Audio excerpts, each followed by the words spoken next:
श्रीयंत्रोद्धारक हनुमति स्तोत्रम् नमामि दूतं रामस्य सुगतं च सुरद्रुमम् श्रीमारुतात्मसम्भूतं विद्युत्काञ्चनसन्निभं पीनवृत्तं महाबाहुं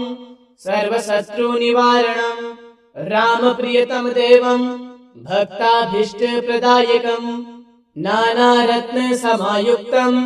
कुण्डलादिविराजितं द्रातिंसल्लक्षणोपेतं सर्वपीठविराजितं 63 कोटिबीजसंयुक्तं द्वादशावृत्तिप्रतिष्ठितं पद्मासनस्थितं देवं षट्कोणमण्डलमध्यगं चतुर्भुजं महाकायं सर्ववैष्णवशेखरं गदाभयङ्करं हस्तो हृदिस्थो सुकृताञ्जलिं हंसमन्त्रप्रवक्तारं सर्वजीवनियामकं प्रभञ्जनशब्दवाच्येन सर्वदुर्मतभञ्जकं सर्वाभीष्टदातारं सतां वैदृढं हवे अञ्जनागर्भसम्भूतं सर्वशास्त्रविशारदं कपीनां प्राणदातारं सीतान्वेषणतत्परं अक्षादिप्राणहन्तारं लङ्कादहनतत्परं लक्ष्मणप्राणदातारं सर्ववानरयूथपं किङ्करः सर्वदेवाद्यः जानकीनाथस्य किङ्करं वासिनं चक्रतीर्थस्य दक्षिणस्थगिरो सदा तुङ्गामबोधितरङ्गस्य वातेन परिशोभिते नानादेशगतः सद्भक्तिः सेव्यमानं नृपोत्तमः धूपदीपादिनैवेद्यः पञ्चखादेश्य शक्तितः भजामि श्रीहनुमन्तं हेमकान्तिसमप्रभं व्यासतीर्थयतीन्द्रेण पूजितं च विधानतः त्रिवारं यः पठे नित्यं स्तोत्रं भक्त्यादिजोत्तमः वाञ्छितं लभतेऽभीष्टं क्षणमासाभयन्तरे खलु पुत्रार्थी लभते पुत्रं यशोर्थी लभते यशः विद्यार्थी लभते विद्यां धनार्थी लभते धनं सर्वतामास्तु सन्देहो हरिः साक्षी जगत्पतिः यः करोत्यत्र सन्देहं स्वयाति नरकं ध्रुवम् यन्त्रोद्धारक स्तोत्रं 16 श्लोकसंयुतं श्रवणं कीर्तनं वा सर्वपापः प्रमुच्यते नमामि दूतं रामस्य सुगतं च सुरद्रुमं श्रीमारुतात्मसम्भूतं विद्युत्काञ्चनसन्निभं पीनवृत्तं महाबाहुं सर्वशत्रुनिवारणं रामप्रियतमदेवं भक्ताभीष्टप्रदायकं नानारत्नसमायुक्तं कुण्डलादिविराजितं द्रातिंसल्लक्षणोपेतं सर्वपीठविराजितं 63 कोटिबीजसंयुक्तं द्वादशावृत्तिप्रतिष्ठितं पद्मासनस्थितं देवं षट्कोणमण्डलमध्यगं चतुर्भुजं महाकायं सर्ववैष्णवशेखरं गदाभयङ्करं हस्तो हृदिस्थो सुकृताञ्जलिं हंसमन्त्रप्रवक्तारं सर्वजीवनियामकं प्रभञ्जनशब्दवाच्येन सर्वदुर्मतभञ्जकं सर्वाभीष्टदातारं सतां वैदृढं हवे अञ्जनागर्भसम्भूतं सर्वशास्त्रविशारदं कपीनां प्राणदातारं सीतान्वेषणतत्परं अक्षादिप्राणहन्तारं लङ्कादहनतत्परं लक्ष्मणप्राणदातारं सर्ववानरयूथपं किङ्करः सर्वदेवाद्यः जानकीनाथस्य किङ्करं वासिनं चक्रतीर्थस्य दक्षिणस्थगिरो सदा तुङ्गामबोधितरङ्गस्य वातेन परिशोभिते नानादेशगतः सद्भक्तिः सेव्यमानं नृपोत्तमः धूपदीपादिनैवेद्यः पञ्चखादेश्य शक्तितः भजामि श्रीहनुमन्तं हेमकान्तिसमप्रभं व्यासतीर्थयतीन्द्रेण पूजितं च विधानतः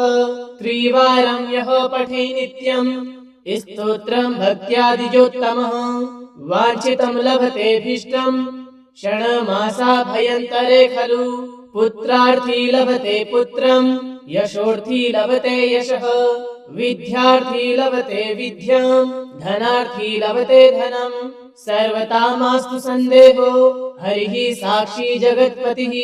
यः करोत्यत्र सन्देहम् स्वयाति नरकम् ध्रुवम् यन्त्रोद्धारकस्तोत्रम् षोडशलोकसंयुतम् श्रवणम् कीर्तनम् वा सर्वपापः प्रमुच्यते नमामि दूतम् रामस्य सुगतम् च सुरद्रुमम् श्रीमारुतात्मसम्भूतम् विद्युत्काञ्चनसन्निभम् पीनवृत्तम् महाबाहुम् सर्वशत्रुनिवारणम् रामप्रियतम देवम् भक्ताभीष्टप्रदायकम्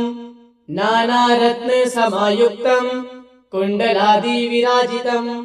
द्रातिंसल्लक्षणोपेतम् सर्वपीठविराजितम् 63 कोटिबीजसंयुक्तम् द्वादशावृत्तिप्रतिष्ठितम् पद्मासनस्थितम् देवम् षट्कोणमण्डलमध्यगम् चतुर्भुजम् महाकायम् सर्ववैष्णवशेखरम् गदाभयङ्करम् हस्तो हृदिस्थो सुकृताञ्जलिम् हंसमन्त्रप्रवक्तारम् सर्वजीवनियामकम् प्रभञ्जनशब्दवाच्येन सर्वदुर्मतभञ्जकम् सर्वाभीष्टदातारम् सताम् वैदृढम् हवे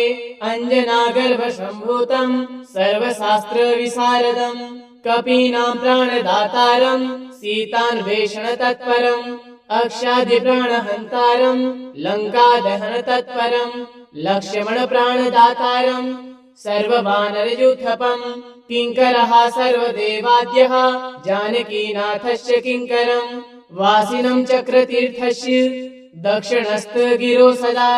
तुङ्गामबोधितरङ्गस्य वातेन परिशोभिते नानादेशगतः सद्भक्तिः सेव्यमानम् नृपोत्तमः धूपदीपादिनैवेद्यः पञ्चखादेश्य शक्तितः भजामि श्रीहनुमन्तम् हेमकान्तिसमप्रभम् व्यासतीर्थयतीन्द्रेण पूजितम् च विधानतः त्रिवारम् यः पठे नित्यम् स्तोत्रम् भक्त्यादिजोत्तमः वाञ्छितम् लभतेऽभीष्टम् षण्मासाभ्यन्तरे खलु पुत्रार्थी लभते पुत्रम् यशोर्थी लभते यशः विद्यार्थी लभते विद्याम् धनार्थी लभते धनम् सर्वथा मास्तु सन्देहो हरिः साक्षी जगत्पतिः यः करोत्यत्र सन्देहम् स्वयाति नरकम् ध्रुवम् यन्त्रोद्धारकस्तोत्रम् षोडशलोकसंयुतम् श्रवणम् कीर्तनम् वा सर्वपापः प्रमुच्यते नमामि दूतम् रामस्य सुगतम् च सुरद्रुमम् श्रीमारुतात्मसम्भूतम् विद्युत्काञ्चनसन्निभम् पीनवृत्तम् महाबाहुम् सर्वशत्रुनिवारणम् रामप्रियतम देवम् भक्ताभीष्टप्रदायकम् नानारत्नसमायुक्तम् कुण्डलादिविराजितम् द्रातिंसल्लक्षणोपेतम् सर्वपीठविराजितम् 63 कोटिबीजसंयुक्तम् द्वादशावृत्तिप्रतिष्ठितम् पद्मासनस्थितम् देवम् षट्कोणमण्डलमध्यगम् चतुर्भुजम् महाकायम् सर्ववैष्णवशेखरम् गदाभयङ्करम् हस्तो हृदिस्थो सुकृताञ्जलिम् हंसमन्त्रप्रवक्तारम् सर्वजीवनियामकम् प्रभञ्जनशब्दवाच्येन सर्वदुर्मतभञ्जकम् सर्वाभीष्टदातारम् सताम् वैदृढम् हवे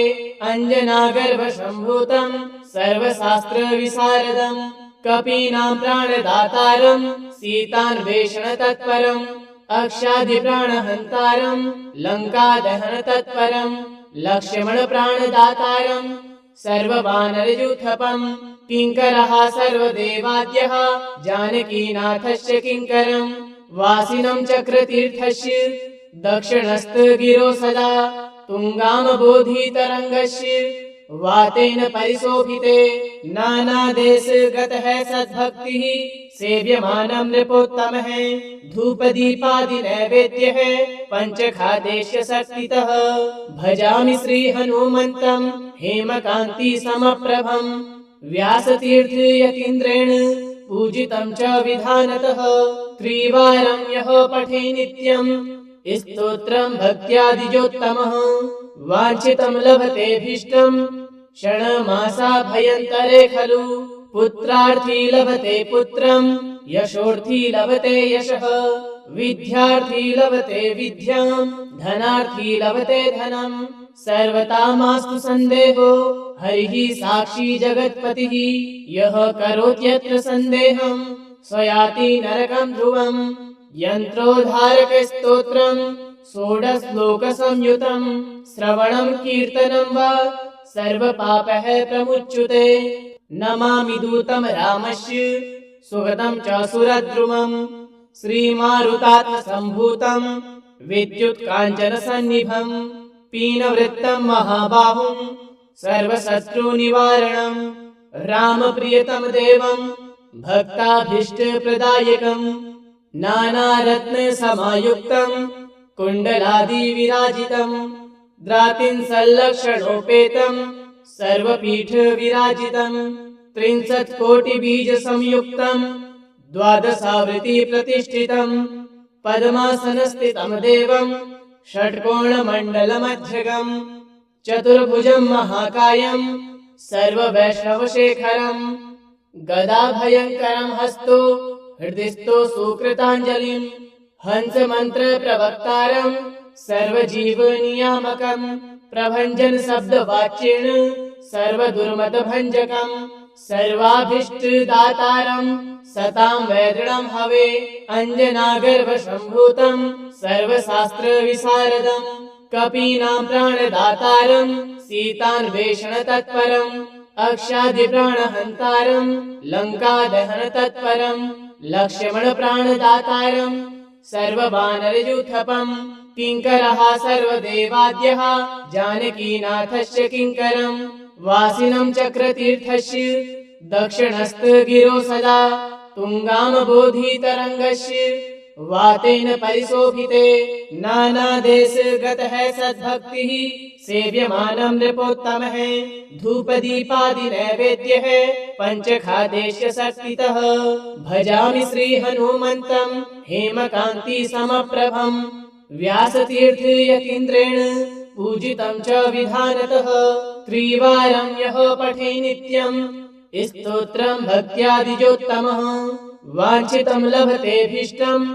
क्षणमासाभयन्तरे खलु पुत्रार्थी लभते पुत्रं यशोर्थी लभते यशः विद्यार्थी लभते विद्यां धनार्थी लभते धनं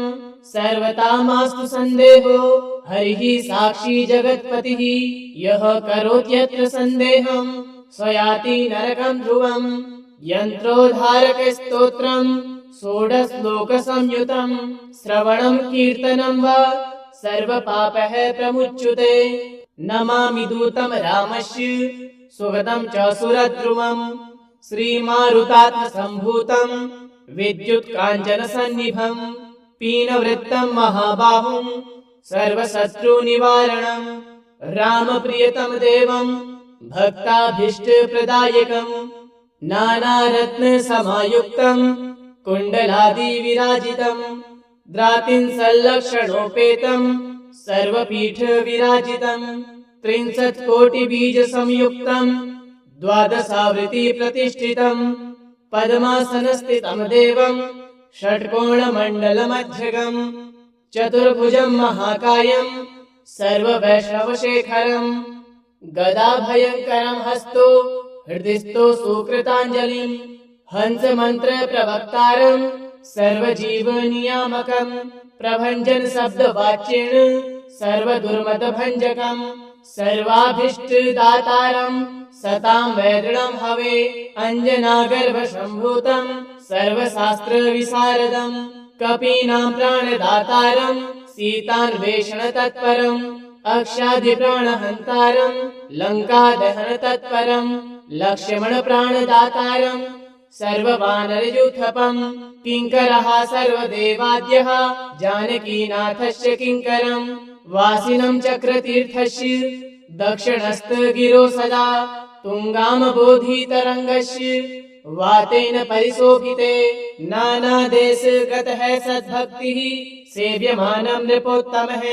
धूपदीपादि नैवेद्यः पञ्चखादेश्य शक्तितः भजामि श्रीहनुमन्तं हेमकान्ति समप्रभम् व्यासतीर्थ यतीन्द्रेण पूजितं च विधानतः त्रिवारं यः पठे नित्यं स्तोत्रं भक्त्यादिजोत्तमः वाञ्छितं लभतेऽभीष्टं षण्मासाभ्यन्तरे खलु पुत्रार्थी लभते पुत्रं यशोर्थी लभते यशः विद्यार्थी लभते विद्यां धनार्थी लभते धनं सर्वथा मास्तु सन्देहो हरिः साक्षी जगत्पतिः यः करोत्यत्र सन्देहं स्वयाति नरकं ध्रुवम् यन्त्रोद्धारकस्तोत्रं षोडशलोकसंयुतं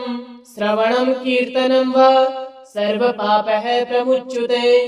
नमामि दूतं रामस्य सुगतं च सुरद्रुमं श्रीमारुतात्मसम्भूतं विद्युत्काञ्चनसन्निभं पीनवृत्तं महाबाहुं सर्वशत्रुनिवारणं रामप्रियतम देवं भक्ताभीष्टप्रदायकं नानारत्नसमायुक्तं कुण्डलादिविराजितं द्रातिंसल्लक्षणोपेतं सर्वपीठविराजितं 63 कोटिबीजसंयुक्तं द्वादशावृत्तिप्रतिष्ठितं पद्मासनस्थितं देवं षट्कोणमण्डलमध्यगं चतुर्भुजं महाकायं सर्ववैष्णवशेखरं गदाभयङ्करं हस्तो हृदिस्थो सुकृताञ्जलिं हंसमन्त्रप्रवक्तारं सर्वजीवनियामकं प्रभञ्जनशब्दवाच्येन सर्वदुर्मतभञ्जकं सर्वाभीष्टदातारं सतां वैदृढं हवे अञ्जनागर्भसम्भूतं सर्वशास्त्रविशारदं कपीनां प्राणदातारं सीतान्वेषणतत्परं अक्षादिप्राणहन्तारं लङ्कादहनतत्परं लक्ष्मणप्राणदातारं सर्ववानरयूथपं किङ्करः सर्वदेवाद्यः जानकीनाथस्य किङ्करं वासिनं चक्रतीर्थस्य दक्षिणस्थगिरो सदा तुङ्गामबोधितरङ्गस्य वातेन परिशोभिते नानादेशगतः सद्भक्तिः सेव्यमानं नृपोत्तमः धूपदीपादिनैवेद्यः पञ्चखादेश्य शक्तितः भजामि श्रीहनुमन्तं हेमकान्ति समप्रभं व्यासतीर्थ यतीन्द्रेण पूजितं च विधानतः त्रिवारं यः पठे नित्यं स्तोत्रं भक्त्यादिजोत्तमः वाञ्छितं लभतेऽभीष्टं षण्मासाभ्यन्तरे खलु पुत्रार्थी लभते पुत्रं यशोर्थी लभते यशः विद्यार्थी लभते विद्यां धनार्थी लभते धनं सर्वथा मास्तु सन्देहो हरिः साक्षी जगत्पतिः यः करोत्यत्र सन्देहं स्वयाति नरकं ध्रुवम् यन्त्रोद्धारकस्तोत्रं षोडशलोकसंयुतं श्रवणं कीर्तनं वा सर्वपापः प्रमुच्यते नमामि दूतं रामस्य सुगतं च सुरद्रुमं श्रीमारुतात्मसम्भूतं विद्युत्काञ्चनसन्निभं पीनवृत्तं महाबाहुं सर्वशत्रुनिवारणं रामप्रियतम देवं भक्ताभीष्टप्रदायकं नानारत्नसमायुक्तं कुण्डलादिविराजितं द्रातिंसल्लक्षणोपेतं सर्वपीठविराजितं 63 कोटिबीजसंयुक्तं द्वादशावृत्तिप्रतिष्ठितं पद्मासनस्थितं देवं षट्कोणमण्डलमध्यगं चतुर्भुजं महाकायं सर्ववैष्णवशेखरं गदाभयङ्करं हस्तो हृदिस्थो सुकृताञ्जलिं हंसमन्त्रप्रवक्तारं सर्वजीवनियामकं प्रभञ्जनशब्दवाच्येन सर्वदुर्मतभञ्जकं सर्वाभीष्टदातारं सतां वैदृढं हवे अञ्जनागर्भसम्भूतं सर्वशास्त्रविशारदं कपीनां प्राणदातारं सीतान्वेषणतत्परं अक्षादिप्राणहन्तारं लङ्कादहनतत्परं लक्ष्मणप्राणदातारं सर्ववानरयूथपम् किङ्करः सर्वदेवाद्यः जानकीनाथस्य किङ्करम् वासिनं चक्रतीर्थस्य दक्षिणस्थगिरो सदा तुङ्गामबोधितरङ्गस्य वातेन परिशोभिते नानादेशगतः सद्भक्तिः सेव्यमानं नृपोत्तमः धूपदीपादिनैवेद्यः पञ्चखाद्यस्य शक्तितः भजामि श्रीहनुमन्तं हेमकान्तिसमप्रभं व्यासतीर्थयतीन्द्रेण पूजितं च विधानतः त्रिवारं यः पठे नित्यं स्तोत्रं भक्त्यादिजोत्तमः वाञ्छितं लभतेऽभीष्टं क्षणमासाभयन्तरे खलु पुत्रार्थी लभते पुत्रं यशोर्थी लभते यशः विद्यार्थी लभते विद्यां धनार्थी लभते धनं सर्वतामास्तु सन्देहो हरिः साक्षी जगत्पतिः यः करोत्यत्र सन्देहं स्वयाति नरकं ध्रुवम् यन्त्रोद्धारकस्तोत्रं षोडशश्लोकसंयुतं श्रवणं कीर्तनं वा सर्वपापः प्रमुच्यते नमामि दूतं रामस्य सुगतं च सुरद्रुमं श्रीमारुतात्मसम्भूतं विद्युत्काञ्चनसन्निभं पीनवृत्तं महाबाहुं सर्वशत्रुनिवारणं रामप्रियतं देवं भक्ताभीष्टप्रदायकं नानारत्नसमायुक्तं कुण्डलादिविराजितं द्रातिंसल्लक्षणोपेतं सर्वपीठविराजितं 63 कोटिबीजसंयुक्तं द्वादशावृत्तिप्रतिष्ठितं पद्मासनस्थितं देवं षट्कोणमण्डलमध्यगं चतुर्भुजं महाकायं सर्ववैष्णवशेखरं गदाभयङ्करं हस्तो हृदिस्थो सुकृताञ्जलिं हंसमन्त्रप्रवक्तारं सर्वजीवनियामकं प्रभञ्जनशब्दवाच्येन सर्वदुर्मतभञ्जकं सर्वाभीष्टदातारं सतां वैदृढं हवे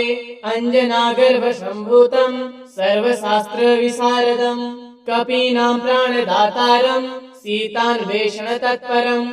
अक्षादिप्राणहन्तारं लङ्कादहनतत्परं लक्ष्मणप्राणदातारं सर्ववानरयूथपं किङ्करः सर्वदेवाद्यः